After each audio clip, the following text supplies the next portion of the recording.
So when you ask what I create, I hope it's moments like that in people's lives. I hope people don't remember me for a blog post or a billboard or... You should stop talking right there because you are not going to say anything more profound than that. Oh my God, that is wonderful. I'm Andy. I'm Ashley. And we're going to not hold our hands like that for the rest of the conversation. We're going to be T-Rexes. We're just going to T-Rex the whole time.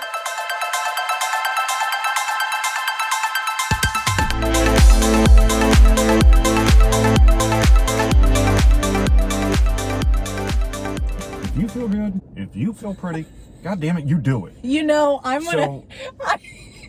my first kiss ever was like, okay, maybe my second kiss. I'm going to give you my second kiss story because my first kiss story is like a real bummer. I have a point to this story. I know you're making a face. I was, sorry. I totally did. I was on spring break and this guy's name was Kellen. He looked like a Hollister model. He looked like everything you'd imagine. The curly blonde hair, the like tanned, beautiful body. And I'm over here like, your girl just really landed the hottest guy in Fort Myers, Florida. Mm-hmm. Like, that's how I feel. And I was so nervous. Sure. And he looked at me and he said, confidence will always look good on you. And I was like, okay, Kellen. All right. Mm-hmm. So now I think of Kellen when I think of how I'm trying to dress or do a thing. Like, if I'm confident, it's always going to look good on me. Mm-hmm. And if I'm not feeling confident, well, it'll be pretty obvious, right? So I credit this, angsty high schooler from back in the day for telling me confidence will look good on me, because that sticks with me when I style myself, when I do my nails, when I decide to go about in my life. If I am confident, that'll look good. Okay, so Olivia Newton-John just passed away a couple of days ago. Yeah, so sad. Yeah. And there are some people that will debate, some people that just like, I don't care. As far as sexuality, sexual preferences, my thing is, it doesn't matter. I don't value someone more or less based off of what that part of their life is. Right. It has nothing to do with you. It's none of your business. And if they want to share that with me, I hope I can be receiving of it in a supportive, helpful way. Yeah. I know that the movie Grease, looking back on it, cemented my heterosexuality. Yeah. Because that woman, it's hard to top Jennifer Lopez because that is a woman. Yeah. Olivia Newton-John, though, there's just, because I was 5. Yeah.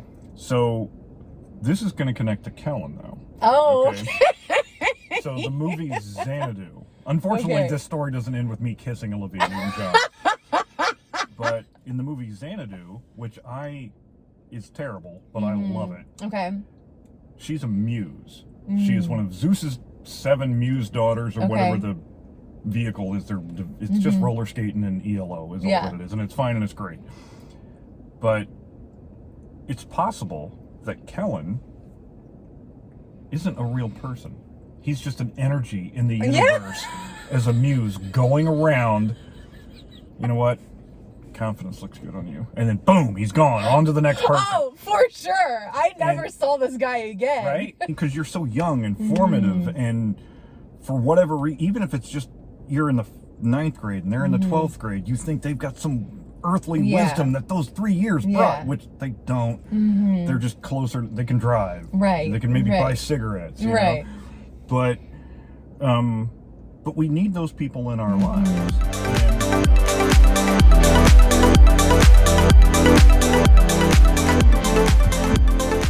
You come from where? I mean, we're in Richmond, Indiana, but from where do you come? When you ask that question, my brain goes to a lot of places. So naturally people may think, well, where was I born? Where did I grow up? Right. And that's where my brain went on that question. So something fun that a lot of people don't know about me is I was born in Okinawa, Japan.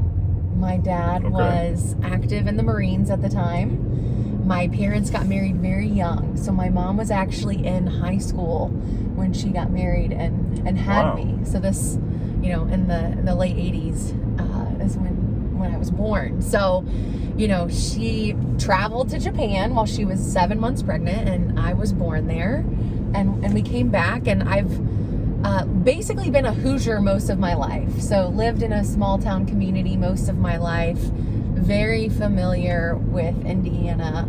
And that's where I come from, right? But in terms of another place my brain went, you know, like there's always an element of like, who did you come from and what is your community and, you know, who are those people? And, you know, I have a pretty big family. So my parents separated when I was like 2. So we've got, you know, I'll never forget when one of my jobs, it was like a very small local plumbing company, a family-owned plumbing company, and they were like, wait, stop. Get the whiteboard out, draw out your family tree. We don't know like what you're talking about, who all is your family, where are they connected?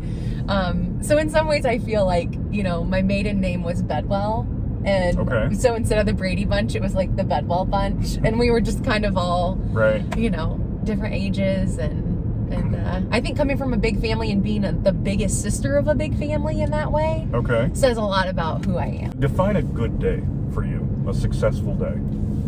You know, some days success is getting out of bed, right? Sure. So, you know, I know there's some people listening who can relate to that feeling of overwhelm, of exhaustion, some folks who may battle with anxiety and depression, and I relate to those. And so some days a good day is like, I got out of bed and I helped keep my crew alive, right?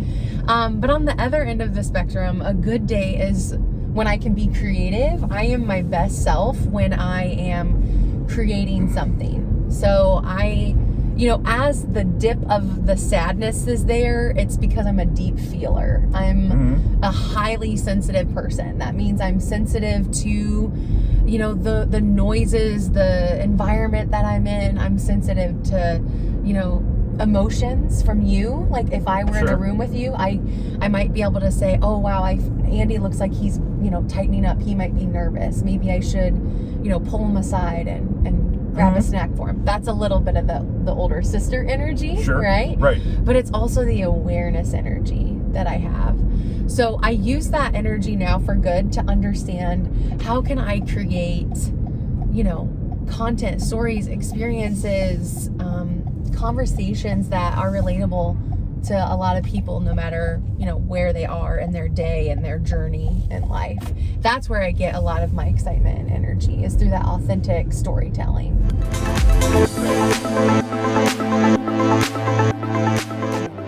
Usually a man who can't shut up, you know? So I don't know if that's just mansplaining or if that's just the gender bias that's been around forever, but the person who sits back and lets the room develop is those people are usually who I'm going to gravitate towards. Oh, for sure. Because most people are just full of gas.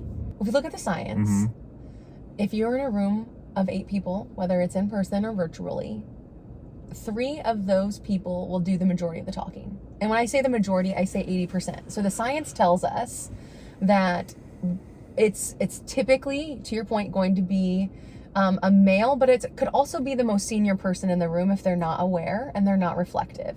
So if I'm one of the other 5 people in that room and the 3 folks just keep going and going and going, I'm probably going to respond in a few ways. I'm going to just check out, right? And I'm just going to be like, I can't participate, so why bother?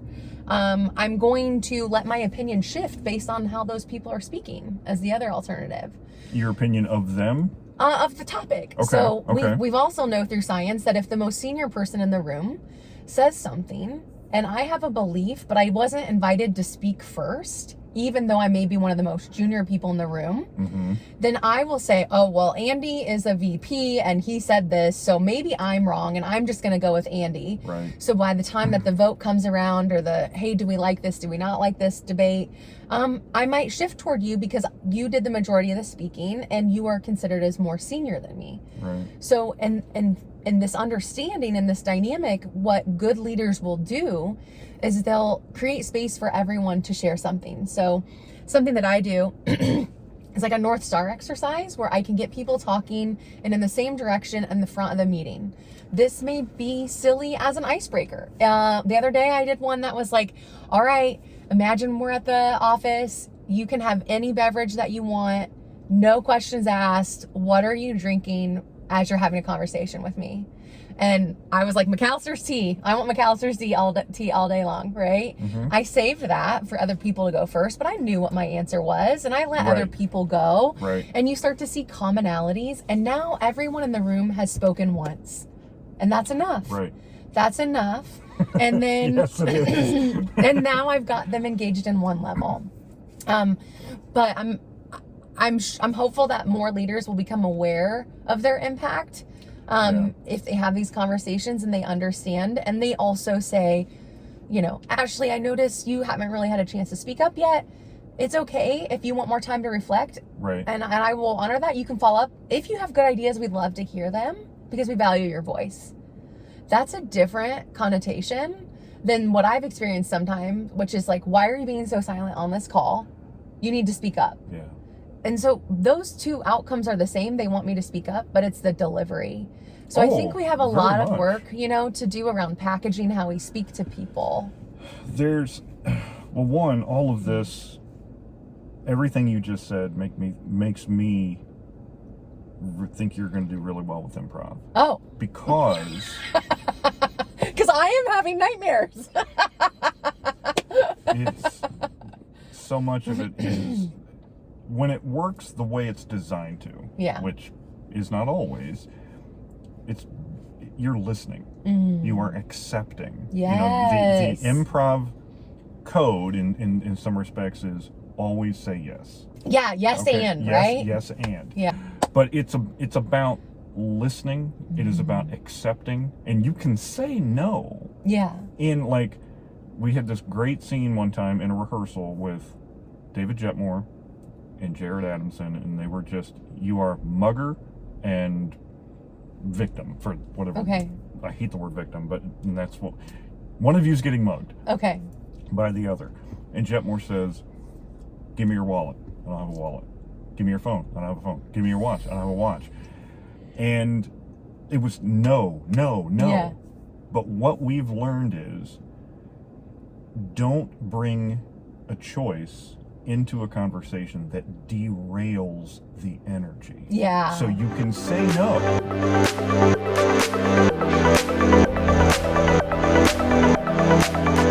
So you can make them fancy, you can make them plain. Yeah. But I like how this is looking.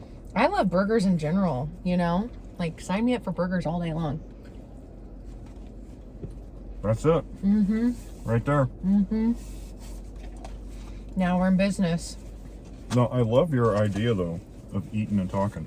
You know... Because it's a disarming thing, which can be a good and bad thing, you know? Mm-hmm. There's the great power, great responsibility. Mm-hmm. When you can create something, your creative side. Yes. What do you create?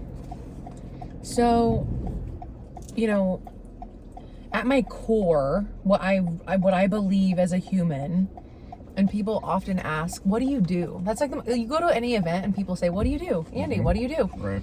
A lot of people respond with a task or a role. So I am a mom, I am a marketer, I am a forklift driver, right? Mm-hmm. We tend to default to those singular definitions of a task or a role. And that is something that I try to stray away from. So when somebody says like, you know, what do you do, Ashley? And I go into it with a different reply. I go into it with a who are you instead of what are you. So I'm like, you know, I believe even at a young age, I was the little girl that would pick up a book before she could even know the words and imagined a story on the pages based on what I saw. So no matter what I do in my life, if I'm involved with some level of storytelling or building human experiences, right, I'm happy. And the way that I've done that is through entrepreneurship when I own my own marketing agency, through the corporate world when I've worked in marketing for corporations, and even as a teacher when I taught at Miami University and I was, right, you know, educating future marketers in the world. everything that I did was based on, you know, what is the story that I want people to take away. And I have a colleague who's in India, and just yesterday we were talking, and I was coaching her through a tough situation that she wanted to have a conversation, and I was asking her questions, not giving her advice, because that's what most of us want, right? It's just space to ask questions.